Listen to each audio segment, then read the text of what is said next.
আমাদের আলোচনার বিষয় হচ্ছে মৃত্যু এবং মৃত্যুর জন্য প্রস্তুতি। এবার আমি কোরআনে ঢুকে যেতে চাই। মৃত্যু কেমন আল্লাহ তাআলা বলছেন সূরাতুল আলে ইমরানের 185 নম্বর আয়াত, কুল্লু নাফসিন যায়িকাতুল মাউত, everyone has to take the test of death. প্রতিটা মানুষকে মৃত্যুর স্বাদ গ্রহণ করতে হবে। এবার একটা প্রশ্ন করতে চাই, নওগাঁবাসী আপনাদের মেধা আছে, বুদ্ধি আছে, কেউ ঠাস করে উত্তর দিবেন না, বুঝে উত্তর দিবেন। মনে করেন যে আমি রাজশাহী শহরের একজন এমপি, কথা আমাকে প্রোটোকল দেয় আর্মি, মিডিয়া, র্যাব, সেনাবাহিনী, সবাই প্রোটোকল দেয়, because I am the MP of Rajshahi city. এখন আমি নিজেও একজন ধনী মানুষ, আমার ব্যাংকে প্রায় মনে করেন 1000 কোটি টাকা আছে, আমি প্রায় 20টা ফ্ল্যাটের মালিক, আমার কাছে আছে রেঞ্জ রোভার, মার্সিডিজ, আমার কাছে আছে বিএমডব্লিউ, একটা হাই-ফাই কার, অনেক ধনী, অনেক ক্ষমতাশীল ব্যক্তি। এবার আমি আসিফ এমপি হয়ে বললাম মিডিয়ার সামনে, যেহেতু আমার হাতে অনেক ক্ষমতা, আমি আমার ক্ষমতা দিয়ে মালাকুল মউত থেকে, মৃত্যু থেকে পালিয়ে যাব সুড়ঙ্গ করে। সম্ভব? আওয়াজটা কমে গেল কেন? সম্ভব?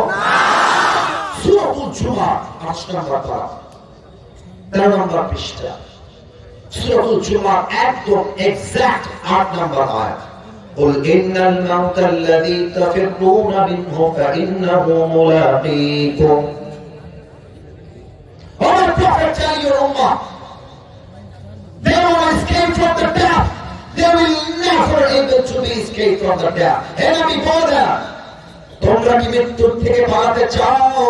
শোনো শোনো, আল্লাহ বলছেন মৃত্যুর থেকে কখনো পালানো সম্ভব নয়। কেমন করে?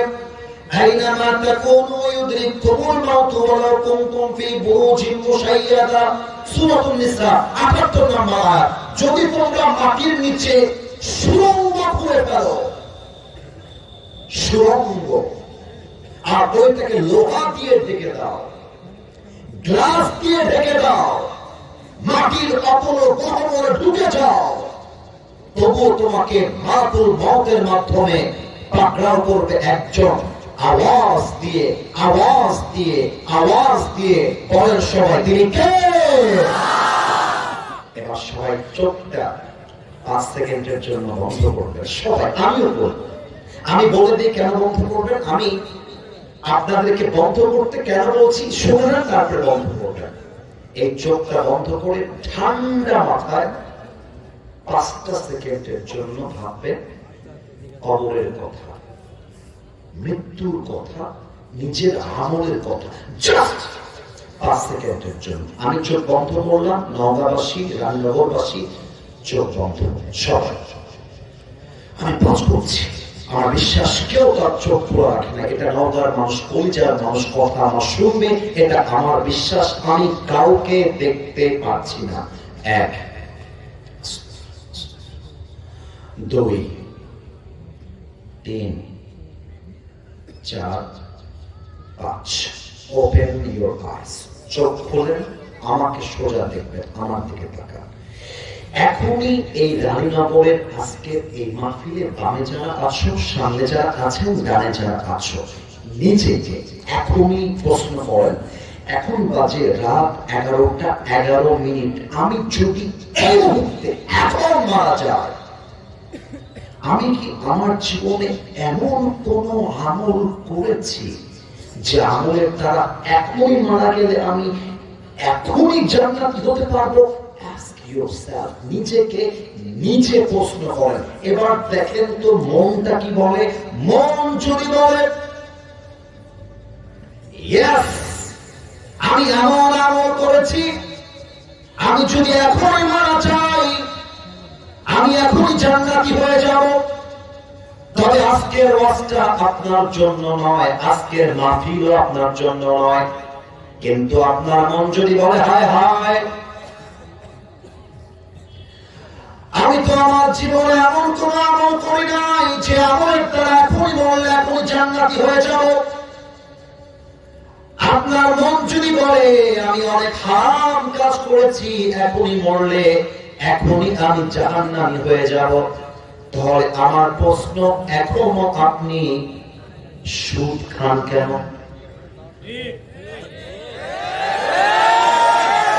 এখানে অনেক যুবক বসে আছে, মুরব্বী বসে আছেন, আমি মাফ চাচ্ছি, এখন যে কথাগুলো বলবো গায়ে কাঁটা লাগতে পারে, আল্লাহ কসম করে বলছে আমি কাউকে ডিসরেসপেক্ট করে কথা বলছি না।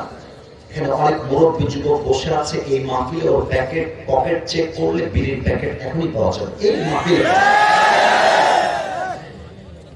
আমি হাসির জন্য বলি না, কেউ হাসবেন না।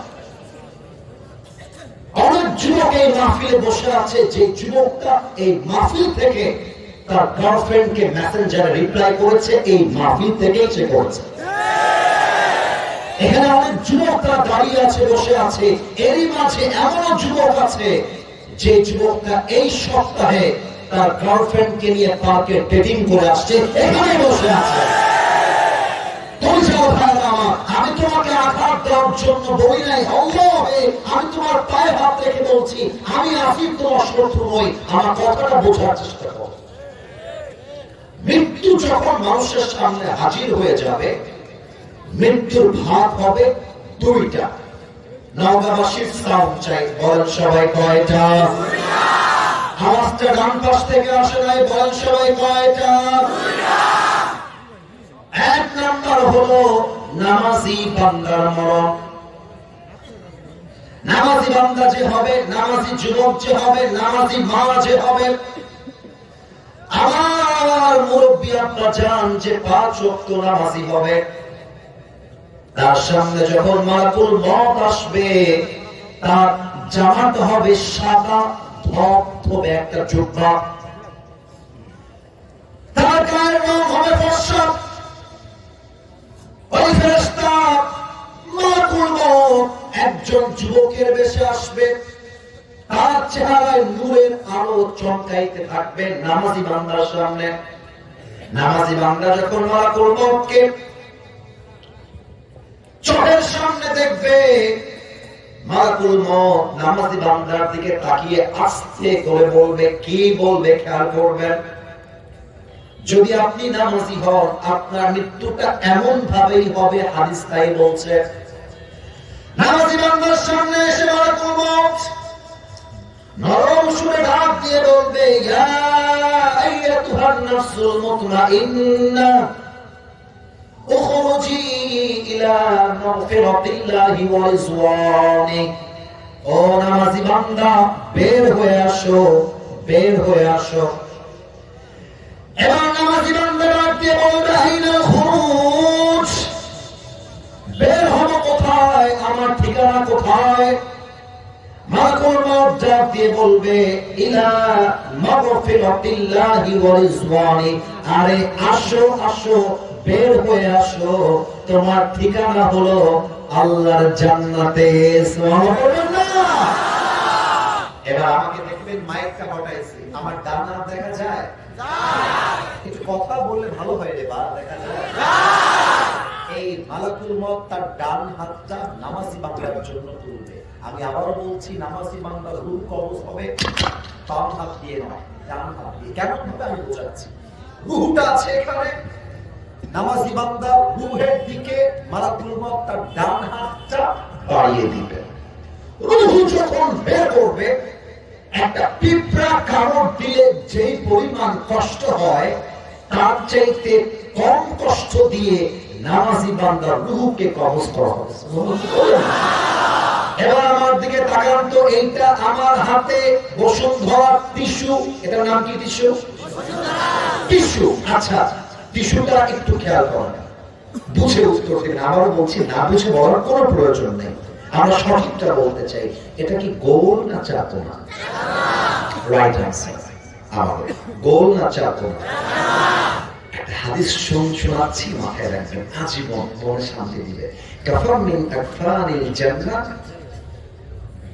ওয়া হামাত মিন হানুতিল জান্নাহ। নামাজি বান্দার রূহকে জান্নাত পর্যন্ত নেওয়ার জন্য আল্লাহ তাআলা জান্নাত থেকে একটা লাল রেশমি রুমালের কাপড়, চাদর, রুমাল নামাজি বান্দার কাছে মালাকুল মউতের মাধ্যমে পাঠিয়ে দিয়েছে। আপনার রূহটাকে সুন্দর করে রুমালে রাখা হবে, সোজা জান্নাতের ঠিকানায় নিয়ে নামাজি বান্দার রূহকে ফেরেশতা সম্মানের সাথে রেখে দিবে। সুবহানাল্লাহ, পড়তে পারলেন না?